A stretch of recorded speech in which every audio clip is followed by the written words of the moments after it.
Do you even know where you are? You shouldn't be here. You're the family's embarrassment. Just go home. Grace, adorned in a pure white wedding dress, sneered as she spoke. Behind her stood Dad, not even bothering to hide his disgust. I shouldn't have come. I was foolish to think of attending Grace's wedding. With my back turned, I faced the reality of our worst reunion in 10 years. I was ready to leave then and there, completely unaware of the drama that was about to unfold at the wedding. What does freedom mean? I've been asking myself this question my whole life. My name is Natalie, born as the second daughter to the president of a well-established company. Mom, Penelope, is passive and always under the thumb of Dad, Isaac. No surprise there. Dad's a strict man, obsessed with excellence. To be the best, my sister and I were raised in a demanding environment. Tied down with constant lessons and studies, we hardly had time to be kids. Friends were out of the question, and so was dressing up. It was a stifling life. As a child, I tried hard to meet Dad's high expectations, sacrificing all my time to aim for his standard of always being the best. But I never quite made the cut, never excelled in academics or sports. Every day, my failures were pointed out by teachers. Witnessing this, Dad would yell, "Why can't you do better?" making me feel miserable. In stark contrast, Grace was exceptional at everything she did. Always top of the class, excellent in sports, and praised in extracurricular activities. She was the perfect overachiever, the epitome of Dad's mantra, always the best. So there it was, the superior sister and the mediocre one. A life of constant comparison and scrutiny. Longing for freedom, but unable to express it, I had no choice but to live as told. Even though I was trying my hardest to be the person my dad wanted me to be, a pivotal moment happened that made him give up on me. High school entrance exams. My older sister Grace had already started high school. She'd gotten into a prestigious private school, sailing through the application review and acing the interview. Dad then ordered me to follow suit and take the exam for the same school. It was a tough school, way out of my league, but I studied hard, skimping on sleep to follow Dad's orders. In the end, all my efforts were for nothing. I failed the admission test. The moment I saw the results, I felt like the floor had dropped out from under me. I managed to get into another well-known private school, but Dad wouldn't have it. "You're a real disappointment," he said. From that day on, he acted as if I didn't exist. Because Dad treated me that way, Grace became cold toward me too. "You're a disgrace to the family. Stay out of my sight," she said. We stopped doing activities together, and Dad said nothing about it. I knew then that I had been completely abandoned. The only one in the family who still talked to me was Mom, but even she ignored me when Dad was around. Once Dad caught us talking. "Don't waste your time!" He scolded Mom, looking at me as if I were trash. Mom looked distressed, but said nothing. I felt there was no place for me in this family. What is family, anyway? If I can't meet their expectations, do I not even have the right to exist? I pondered these things throughout my high school years. As high school graduation approached, I chose to enter the workforce without second thought. I'd rather be on my own, in a place where no one knows me, than stay in a family like this. I searched for jobs without consulting my family, but Mom noticed and secretly recommended me to a resort hotel run by an acquaintance. I could work there and live on site, so I went for an interview and got the job. I hadn't expected it to be stricter than my family, but I soon realized I was wrong. "We'll train you rigorously. Stick with it," said the owner, a woman who was a friend of Mom's and slightly older, but she didn't look her age, and she had a strong presence. Her training was tough, and I came to realize the difficulties of customer service. Each day involved rigorous instruction from the owner. Working under the owner's strict guidance was eye-opening about the challenges of customer service. Every day was a lesson in toughness from the owner. I had some experience dressing formally while living at home, but constantly wearing a uniform resembling formal attire while hustling around required more physical stamina than I had anticipated. "Don't look tired when you see guests off. Always smile." I was often reprimanded for my disheveled appearance after bed making and tidying up, and I even hurt my back once. Despite working twice as much as me, the owner always seemed radiant. She was rushing just like me, but I never saw her posture falter. Always be aware of how you present yourself. Concentrate hard so you don't make the customers uncomfortable. Yes. The training was harsh, but I put to use the endurance I had developed at home, mastering the skills and knowledge for the job. Feeling a small joy when something I couldn't do yesterday becomes possible today. Faithfully delivering to customers what the owner taught me. I heard this routine every day, but as I kept at it, I began to occasionally hear from the customers themselves. Natalie, the customer earlier said you provided excellent service. Keep it up. Being praised by the owner moved me in a way I had never felt before. For the first time, I felt a sense of fulfillment and recognition that I never felt back home. At that moment, I was thankful to Mom. Without her support, I would never have found this job. I'll do my best.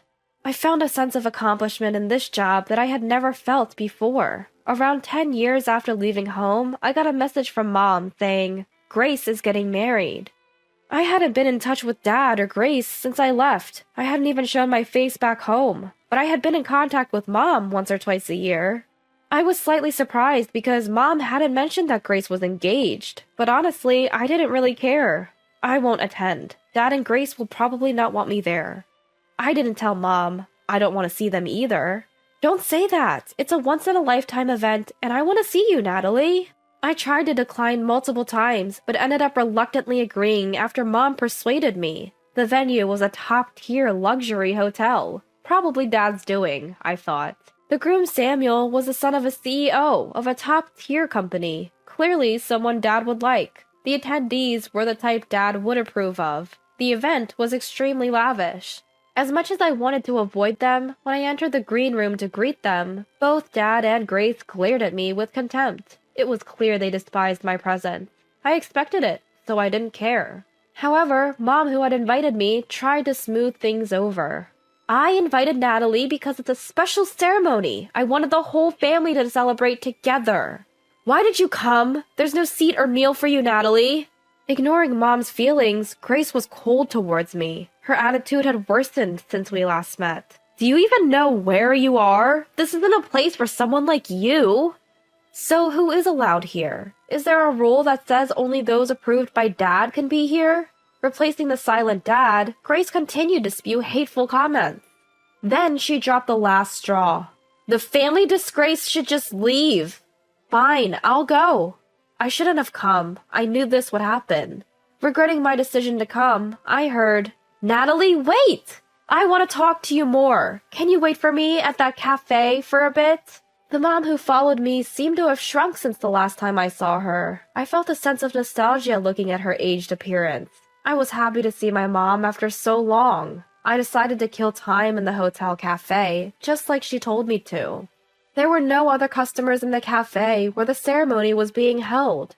Sitting alone, I listened to the sounds coming from the ceremony hall. Even though I was away from the venue, I could hear the background music and sense the ceremony's progress.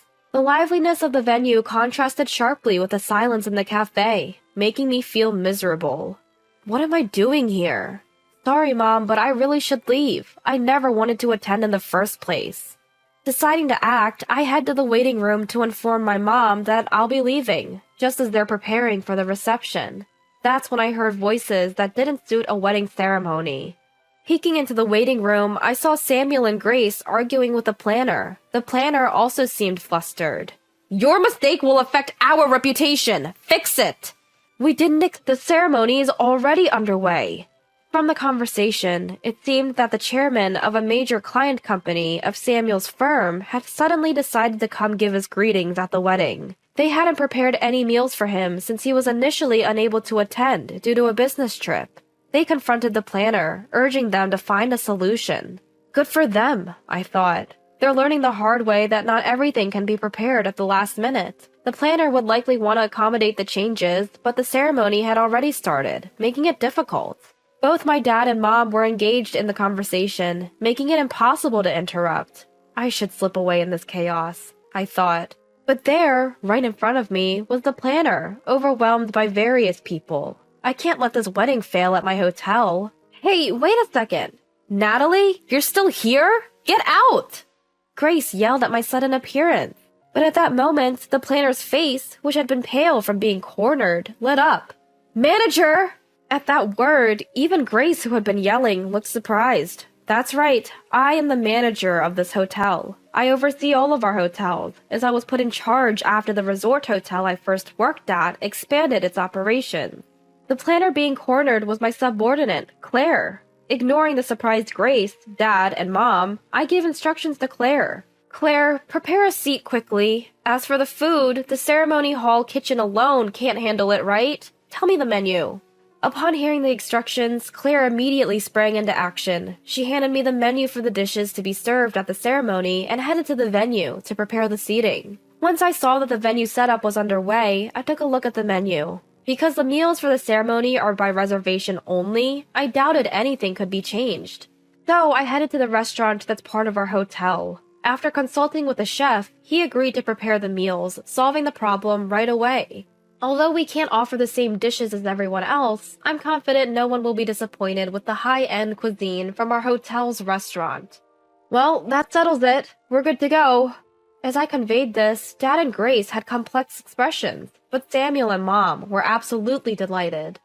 Thank you so much for everything! Samuel energetically shook my hand, expressing his gratitude. His family also took turns thanking me, which made me feel somewhat embarrassed. Come on, Isaac and Grace, you should thank Natalie too. She's the reason everything's okay now. Upon hearing this, Dad and Grace reluctantly nodded at me with complex expressions. Then Samuel's family left. We have to get ready to welcome the chairman. Dad and Mom also left to join them in greeting. Now, only Grace and I remained in the room. The room turned eerily quiet, a stark contrast to the bustle just moments ago. As I tried to leave the room to escape the awkward atmosphere, I heard unexpected words. I envy Natalie. Turning around in surprise, I found Grace looking at me, her face strained. You were so full of life earlier, Natalie. Looking at Grace, I was reminded of, bound by Dad, living a life devoid of freedom, struggling to meet Dad's expectations. Grace wore the same expression I once did. I may be the supposed successor, but I can't defy Dad. I feel like I have no say in anything. I realized only now that Grace felt the same way as I did. She looked like the capable older sister, but she was actually struggling to meet expectations. It must be nice, Natalie, being away from Dad, being free. Hearing that, I realized my freedom came at the expense of Grace. Had Grace not been there, even if I'd failed the exams, I would have been forced to become the person Dad wanted me to be. Because Grace was there, it was okay for me to be gone. It was okay to pour all the expectations into the one who remained, Grace. I gained my freedom by being cast away by Dad, but in doing so, I let Grace shoulder all of Dad's expectation. Grace envied my freedom. Perhaps that's why, meeting her today after 10 years, she seemed colder than before. But still, the outside world isn't as free as you think, and it's very harsh. In that world, without relying on anyone, I fought to survive. From Grace's perspective, I must have seemed like someone who lived life on my own terms. But I wanted her to know that the world outside wasn't always a walk in the park either. For the first time in our lives, we, as sisters, were open about what we thought of each other. Natalie, you're amazing. Grace complimented me for the first time. I think this was the moment I finally felt like a real sister to Grace. After some time passed since the wedding, Grace did something she'd never considered doing before. To support her, I went with Dad to Grace's company. Dad, I think the company won't grow if things stay as they are. I took a leap and told Dad I thought his methods were outdated. Of course, Dad got furious, his face turning beet red. You're saying the way I've been doing things is wrong? Surprisingly, Mom chimed in. Isaac, the younger generation is taking over. We should consider their opinions. Not only will we help, but we also ask for your cooperation. Thanks to the backing from also Grace's husband and his family, Dad relented, and Grace got involved in the business. My worries turned out to be unfounded, and I could finally breathe a sigh of relief. With Grace's strong insistence, there was a shift from old ways of thinking to adapt to modern times. See, you can speak up. I can't let Natalie outdo me, Grace said, her face brimming with confidence. I have a feeling that the company is on a path to becoming even better. I also started having more family interactions with Grace. Today, we have to entertain an important client. Can I use your place, Natalie? This became Grace's go-to phrase. Now in a business context, she's an important client, and I never cut corners, whether it's for family or not. Yes, we'll prepare everything. Delivering the best service is the life I chose, on my own terms.